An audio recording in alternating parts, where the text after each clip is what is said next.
Hola hermanos, buenos días.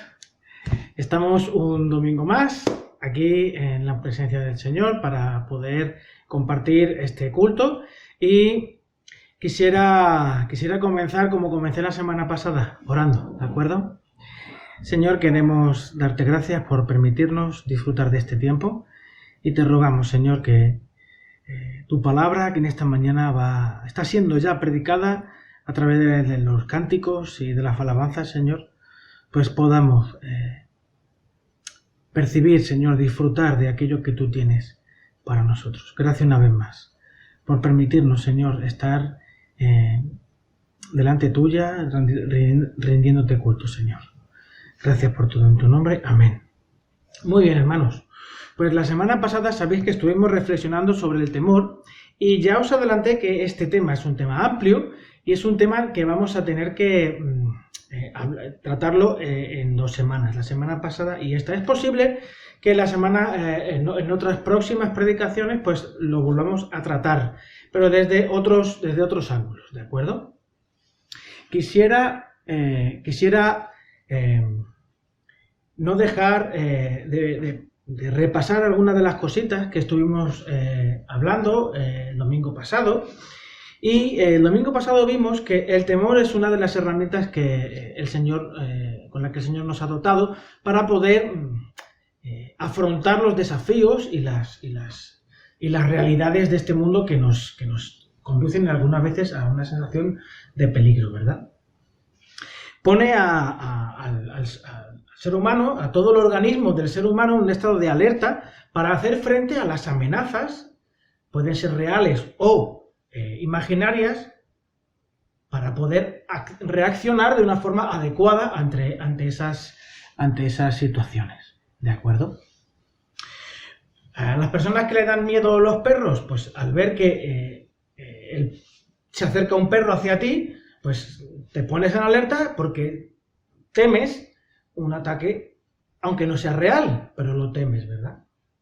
Escuchas un ruido fuerte en la calle cuando estás cruzando por el paso de peatones y ese ruido ya te pone en alerta, no vaya a ser que venga un coche a toda mecha y te atropelle, ¿verdad? Es una situación en la que tu cuerpo se pone en un estado de alerta, tu corazón se acelera, todo se pone en tensión para poder reaccionar y salir de esa situación de peligro.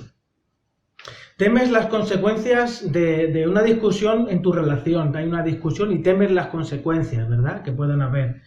Temes la realidad de la incertidumbre que infunde temor en el presente y en el futuro por este coronavirus. La caída de un meteorito, ¿verdad? Que los extraterrestres vengan y nos invadan, como ya os mencioné la semana pasada, ¿no? Temores reales o temores imaginarios. Ante esta realidad, pues estamos a veces aparentemente desamparados porque es un desafío, es un sentimiento de angustia, de ansiedad, que incluso puede realizar cambios en la vida del carácter, en la vida de una persona, en su biología. Puede traer incluso problemas cardíacos, problemas respiratorios. Realmente el temor es una herramienta útil, pero un gran desafío poder controlar eso y poder utilizarlo de la forma adecuada para la cual el Señor nos la dio. Os hice una pregunta. Os pregunté, ¿qué es lo opuesto al temor? A priori podríamos decir que lo opuesto al temor es el valor. En la Biblia, el temor no solo se vence con valor. El valor indica una cualidad a la vez que la calidad de una cosa. Una cualidad de una persona y a la vez la calidad de esa persona. Aunque sí, las encomiendas de Dios pueden llenar de temor, nos pueden llenar de temor, ¿verdad? Y eso lo podemos ver en el famoso texto de Josué 1:9.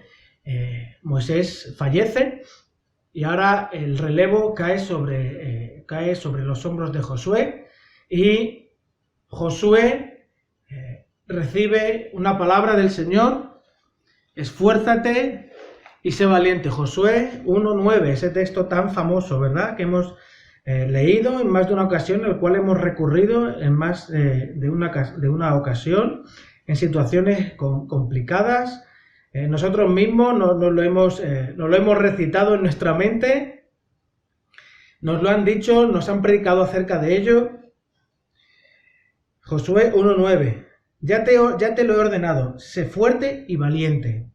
No tengas miedo ni te desanimes, porque el Señor tu Dios te acompañará donde quiera que vayas. Estoy leyendo en la Nueva Versión Internacional, ¿de acuerdo? Para que aquellos que os sentís quizá un poco perdidos ante esta versión del texto.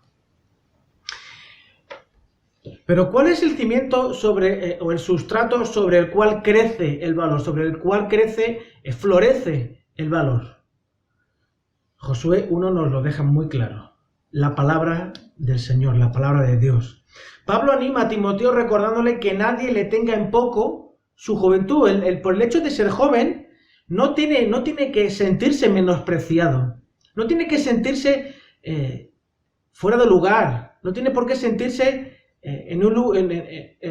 con un cargo y un desempeño que no es el suyo, que no le corresponde por la edad.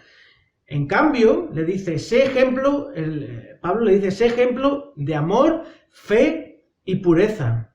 Le anima una vez más a avivar el don que hay en él, recordándole que el Señor le ha dado un espíritu de poder, amor y dominio propio. Todos los elementos necesarios para sustentar el valor. No solamente el valor para ser valiente, sino el valor por el valor que le ha dado Dios a la vida de Timoteo. Si lo pensamos, el valiente no es la persona con ausencia de miedo. Al contrario, actúa a pesar de los riesgos. Me encanta cómo lo dice Dios a través de Daniel. El pueblo que conoce a su Dios se esforzará y actuará. De Daniel 11:32. El contexto de Daniel 11:32 es un contexto bélico en el que algunos de los que pertenecen al pueblo de Dios apostatan de su fe, dejan de creer en Dios, dejan de ir al templo, dejan de asistir a la iglesia, dejan de tener relación con las personas de la iglesia, dejan todo lo que es la fe. Se dejan engañar por las lisonjas y las palabras dulces de la generación en la cual viven. Sin embargo, como bien dice Daniel 11:32, los que conocen a Dios se esforzarán y actuarán. Los verdaderos discípulos, en imitación de su Maestro, que poniendo en valor la obediencia al Padre y nuestra resurrección, no escatimó absolutamente nada. Incluso Pablo no valoró lo que tenía como algo valioso, sino que lo tuvo por basura para asir, para coger, para vivir, para encarnar aquello para lo cual fue asido, para lo cual había sido rescatado por el Señor. Situaciones como estas, en las que estamos viviendo ahora, en las que estamos sometidos a aflicción, y la palabra aflicción lo que trae, la idea que nos trae es la idea de apretar. Nos sentimos apretados, con un enorme peso que nos estruja de tal manera que de nuestro interior realmente sale lo que hay. Es como cuando uno se está duchando y coge una esponja llena de agua, llena de espuma, que tú la aprietas y ¿qué sale? Lo que hay en la esponja. En la esponja no sale nada más. Esta situación de aflicción, de presión, sacan a la luz verdades profundas del corazón, motivaciones, pecados, sacan realmente nuestras verdaderas prioridades, nuestros verdaderos objetivos. En este tiempo de estar encerrados, de estar afligidos, de estar en una situación en la que el temor pues ha ido increciendo, la ansiedad ha ido increciendo y cada vez nos sentimos o nos estamos sintiendo cada vez más con los nervios más a flor de piel, con la tensión más a flor de piel. ¿Qué has descubierto en tu interior? ¿Qué es lo que teme tu corazón? ¿Qué es lo que realmente teme tu corazón? ¿Qué es más insoportable? ¿La ausencia de algunas cosas o el sentir vergüenza cuando declaras abiertamente tu necesidad y pides ayuda? ¿Qué es lo que más duele en tu corazón? ¿Temes morir o temes dejar a tus seres queridos sin tu cuidado y amparo? ¿Qué es lo que realmente temes? Porque, como ya vimos la semana pasada, de alguna manera, el temor es el lado oscuro del amor, es la otra cara de la moneda, El temor es descrito en la palabra, como ya os comento, la otra cara de la moneda al amor. De hecho, Juan, en su primera carta universal, dice en 1 de Juan 4:18, en el amor no hay temor, sino que el perfecto amor echa fuera el temor. Porque el temor lleva en sí castigo, de donde el que teme no ha sido perfeccionado en el amor. Quizás se podría resumir este texto con un refrán que dice, el que teme no tiene la conciencia tranquila, ¿verdad? Pues es probable. Si temes dejar a tu familia, es que no confías en que Dios los vaya a cuidar. Si el coronavirus o otra enfermedad o un accidente o cualquier cosa, ¿temes dejar a tu familia realmente en manos de Dios? ¿O es que confías tanto en ti que cuando dices las palabras de confío en Dios simplemente son palabras y no realmente una vivencia profunda? El temor despierta emociones en el ser humano que como mínimo son desagradables y saca a la luz aquellas prioridades y motivaciones más profundas y, si cabe, más viscerales. La semana pasada indiqué que los expertos insisten en describir los síntomas del temor con el nombre de ansiedad, un estado de alerta que prepara físicamente el cuerpo para una amenaza futura, sea real o sea ficticia. Cuando estas situaciones se prolongan en el tiempo, pueden desarrollar fobias, alteraciones del carácter, comportamientos compulsivos, etc.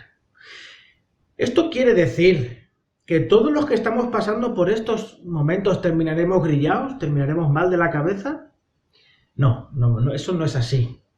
Pero es fundamental el factor tiempo. Cuanto más tiempo estemos sometidos a la ansiedad, más fácilmente se pueden cronificar los temores exacerbados como las fobias, la modificación del carácter, irritabilidad, irascibilidad, aprensividad, hipocondria, por ejemplo, ¿no?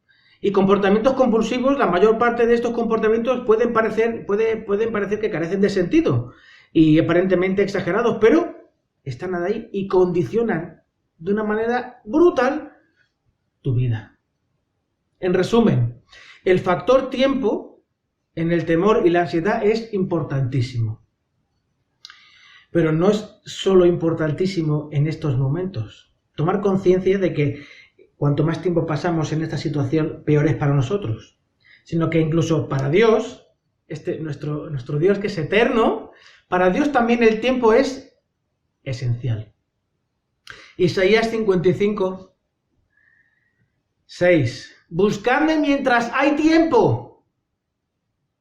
Ahora es el tiempo de la salvación. Ahora es tiempo de encontrarse con el Señor y ser examinados, puestos en el espejo y siendo invitados a no ser olvidadizos con aquello que vemos y sentimos. Santiago 1, 23 al 25 muestra claramente, está hablando de la fe, las obras, pero cómo estas realidades, estos sentimientos, la palabra de Dios que nos invita a poner en práctica la fe, ponerla en nuestra vida cotidiana, es un espejo en el que realmente nos vemos. Y estas situaciones sacan a la luz lo que somos, lo que hay en nuestro interior. La aflicción nos aprieta de tal manera que saca hacia afuera lo que hay. Ese es el lado positivo y quizás también un poco negativo, porque a todos nos da temor quizás encontrarnos con la realidad de lo que somos. Nos da vergüenza asumir de forma transparente nuestras debilidades, nuestras fragilidades.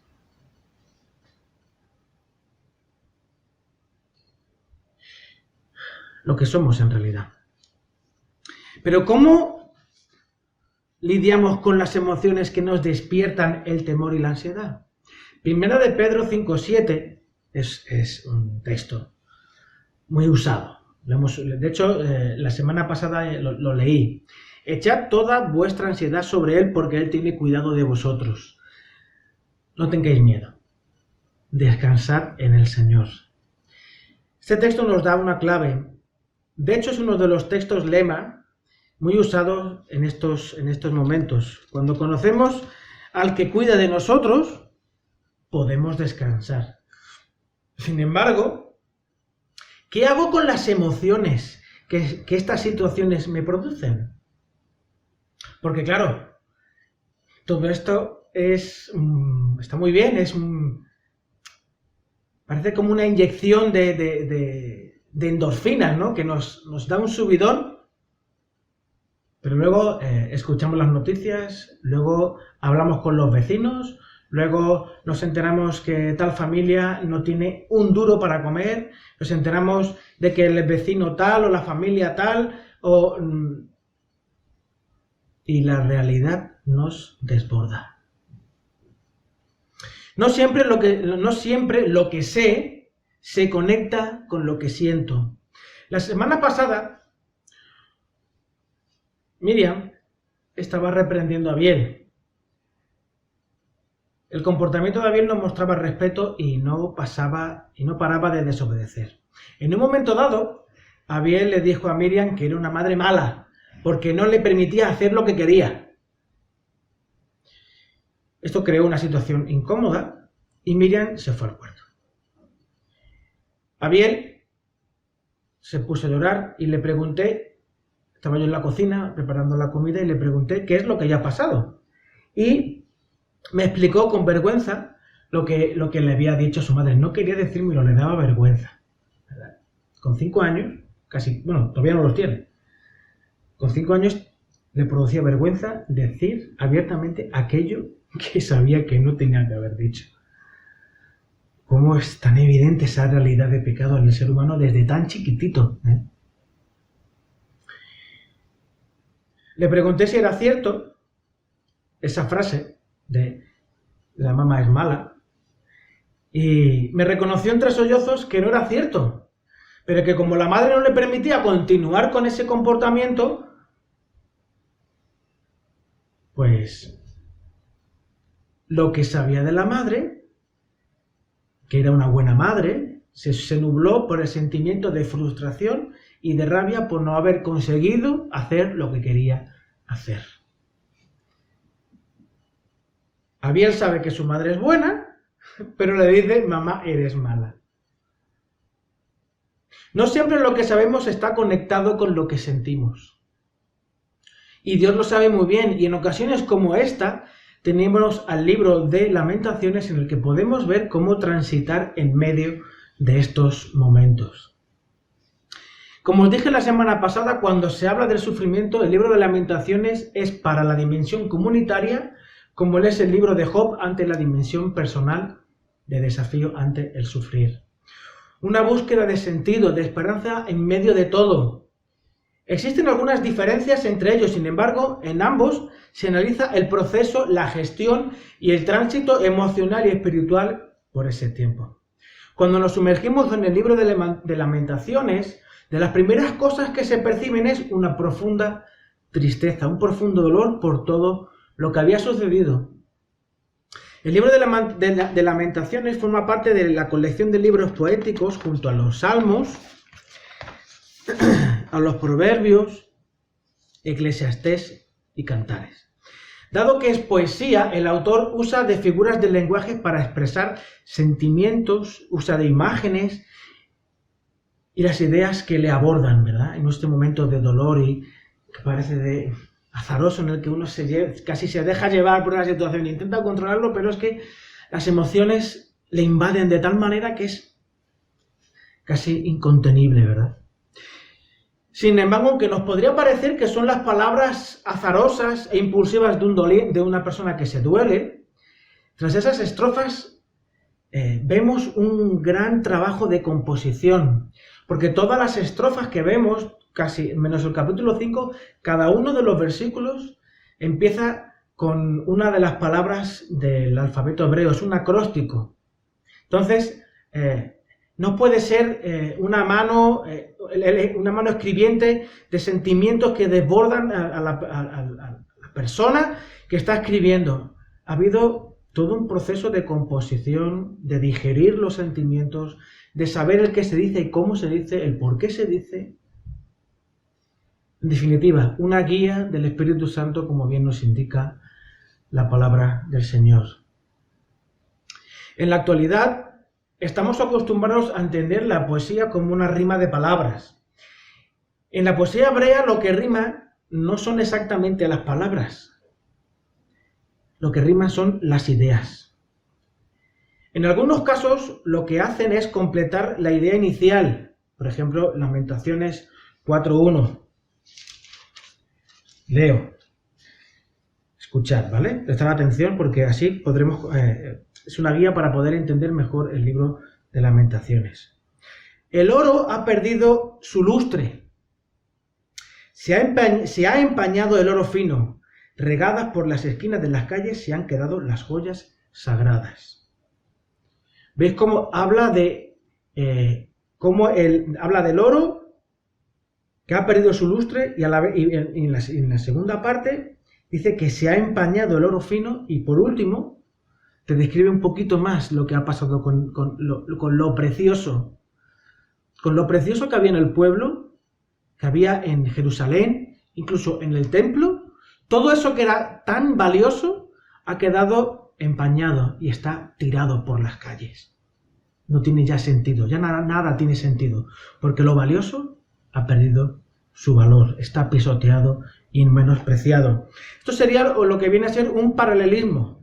Se hace una mención inicial, se completa con otra mención y por último se da un cierre a toda la idea.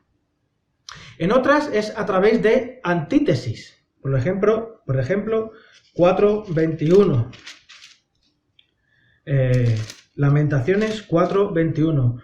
Regocíjate y alégrate, capital de Edom, que vives como reina en la tierra de Uz. Pero ya tendrás que beber de esta copa y quedarás embriagada y desnuda. Una primera frase se contradice con la segunda para mostrar una sátira, ¿verdad? Alégrate, pero no te preocupes, que ya tu tiempo vendrá. Dios va a pagar todo aquello que tú estás haciendo. Es cierto que en la palabra se nos anima constantemente a ser valientes, a confiar en Dios, a tener conocimiento de nuestro valor en los dos sentidos, de cualidad y calidad, la palabra de Dios, su identidad, que es su fidelidad y su amor, y en nuestro llamado con los dones y talentos que Dios nos ha dado. Lo que a mí me gusta pensar esto último como nuestra terapia ocupacional, que es la parte que Dios nos ha dado, ha puesto en nuestras manos para poder colaborar con Él en la transformación, no solamente del mundo, sino de nuestro interior, ¿verdad? De eso hablaremos un poco más en alguna otra predicación, porque me parece una forma muy interesante de poder ver el lugar y los dones y el ministerio que Dios nos ha dado a cada uno. Pero con todo, gracias al libro de Lamentaciones, vemos cómo Dios nos permite y capacita para poder transitar por nuestras emociones. El libro de Lamentaciones no es una declaración escapista del sufrimiento. Aquí, cuanto menos suframos, mejor. No, al contrario. Es todo lo contrario. Incluso es una guía para entender y comprender nuestras emociones. Dios nunca nos reprime. Dios nunca reprime al ser humano. Siempre guía y capacita. El objetivo es la sanidad, la salud y la renovación. Como dice en Romanos 12, la metamorfosis. Porque este es su deseo, que comprobemos a través de la metamorfosis de nuestra mente, cuál es su voluntad agradable y perfecta. En estos momentos tenemos sentimientos contradictorios, ¿verdad? Que nos tienen una tensión constante. Desde una angustia profunda a veces pasamos a una euforia tremenda, transitando por estados de ansiedad, de soledad, incluso de deseos incontrolables de llorar. Así lo describe Lamentaciones 1:16. Por eso estoy llorando, por eso de mis ojos fluyen lágrimas, porque de mí se ha alejado el que consuela y da reposo a mi alma. Mis hijos han sido destruidos, porque el enemigo prevaleció. Las noticias que vemos y oímos en algunos momentos nos conducen a hacer nuestra la estrofa de Lamentaciones 2:11. El llanto me consume los ojos, siento una profunda agonía. Estoy con el ánimo por los suelos porque mi pueblo ha sido destruido. Niños e infantes desfallecen por las calles de la ciudad. Las calles están vacías. Hay un constante temor, no solo temor, sino ese alejamiento social que nos piden. Es casi ya inevitable porque no quiero acercarme a las personas. Temo contagiarme. Sentimientos de soledad, de desapego. Calle vacía ya no tanto por cómo está yendo la desescalada, pero no dejan de inquietarnos las cifras de muertos y de las previsiones que no son exactamente halagüeñas. Lamentaciones 2, 12 y 13. Describen claramente las emociones y los pensamientos del pueblo que la situación económica y social que acompañan a la pandemia de aquel momento están por la que está transitando aquel pueblo, el autor de 2, 12 y 13. ¿Dónde hay pan y vino? ¿Dónde podemos encontrar comida? ¿Dónde podemos encontrar el sustento de cada día? ¿Dónde podemos encontrarnos seguros de que para mañana nada nos va a faltar? Preguntan a sus madres mientras caen por las calles como heridos de muerte, mientras en los brazos maternos exhalan su último suspiro. ¿Qué puedo decir de ti, bella Jerusalén?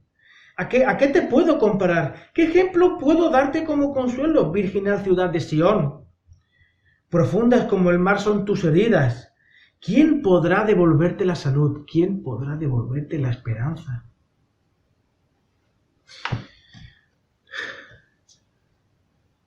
¿Te ves reflejado en esto? ¿Ves reflejado algo de esto en tu alrededor?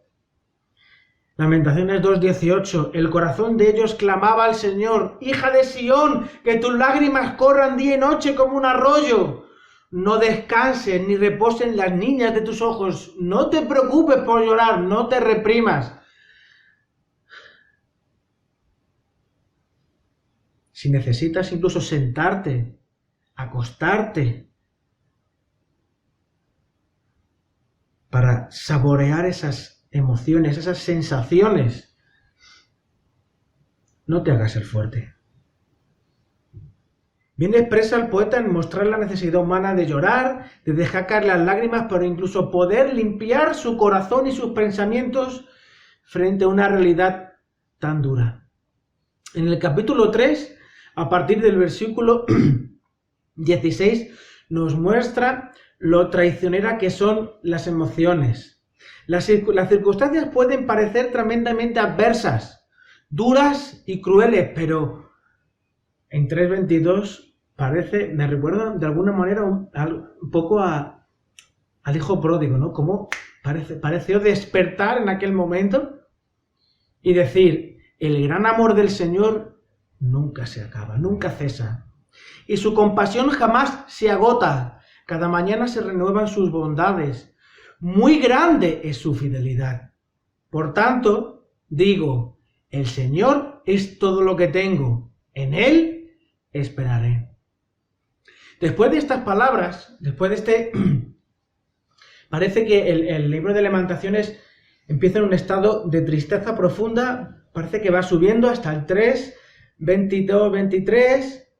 Y en este momento parece que la curva, estamos familiarizados con la curva, empieza a caer otra vez, ¿verdad? El escritor de Lamentaciones sigue con ese tono menor en el que la tristeza, la angustia, la ansiedad se hacen presentes. Incluso el libro termina con una especie de reproche. Lamentaciones 5:20. ¿Por qué siempre nos olvidas? ¿Por qué nos abandonas tanto tiempo? Permítenos volver a ti.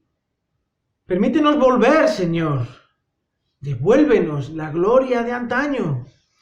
La verdad es que nos sentimos rechazados. Parece que nos has rechazado y te has excedido en tu enojo contra nosotros. Qué sensación tan hasta desoladora, ¿verdad? El libro de Lamentaciones muestra de una forma magistral la realidad del ser humano redimido. Luchamos contra el ideal de ser aquello para lo cual fuimos asidos y la realidad de estar en un proceso que se culminará cuando estemos con el Señor. Una de las cosas que Dios nos muestra a través de Lamentaciones es que no debemos hacernos los fuertes, no debemos fingir fortaleza, porque fingir la fortaleza lo que nos demuestra a nosotros mismos que es tan fácil engañarnos, porque depositamos nuestras fortalezas en lo que aparentamos ser, en lo que queremos que los demás vean, en la vergüenza que nos hace sentir, mostrar nuestra fragilidad, mostrar que a veces también nos sentimos desbordados, de que nuestra fe no es una fe frágil, de que realmente cuando lloramos estamos, si cabe, un poquito más cerca del Señor Jesús. Así que la realidad es que el libro de Lamentaciones nos muestra que por mucho que nos esforcemos en construirnos unas defensas, una torre frente a las inseguridades de esta tierra, Dios siempre va a tener que bajar. Por mucho que queramos subir, por mucho que queramos crecer, sin el Señor siempre estaremos construyendo con los ladrillos y las mimbres de siempre. Tras el proceso de catarsis y desahogo que nos sugiere Lamentaciones, no podemos hacer otra cosa. Incluso os diría, no nos puede salir otra cosa que afirmar: no temas, confía en el Señor. No temas, iglesia, no temas, Rubén. No temáis, no temamos cada uno de nosotros. Para luego vivir sobre esa verdad histórica. No solamente el temor y estas realidades, este presente que estamos viviendo, saca de nosotros aquellas verdades que nos zarandean, sino que ponen el acento en cuál es el sustento de nuestra fe. Si realmente nuestra fe está basada en una cultura evangélica, en unos versículos bien aprendidos, o en una realidad imborrable, una realidad transformadora, en una metamorfosis provocada por el encuentro con el Jesús resucitado. ¿Sabéis que el centro del mensaje en el primer siglo de la Iglesia era Jesús ha resucitado? Aquel que vosotros matasteis pensando que no era nadie, es Dios, al cual Dios mismo lo resucitó de los muertos. Esa verdad histórica, esa verdad revolucionaria de que Dios ha vencido la muerte, relativiza todo lo demás. Por eso, un pueblo que conoce a su Dios realmente se afirmará, actuará, no sin temor, pero sí sabiendo a qué peligros se enfrenta y conociendo que Dios está por encima de todo eso. Que la recompensa que vamos a recibir por ser fieles a Dios sobrepasa todo entendimiento. Cosas que ojo no vio ni oído oyó son las que Dios tiene para cada uno de sus hijos. Por eso, hermanos, que estás pasando por este tiempo de temor, deja que la aflicción saque de ti lo que hay. Y cuando esté sobre ti, sobre la mesa, y tú lo estés viendo, pídele al Señor ayuda para que esa realidad realmente pueda ser metamorfoseada, pueda ser transformada de tal manera que puedas disfrutar de la voluntad de Dios agradable y perfecta. Que el Señor os bendiga y a ver cuándo nos podemos ver. Os echo de menos. Un besito. Nos vemos.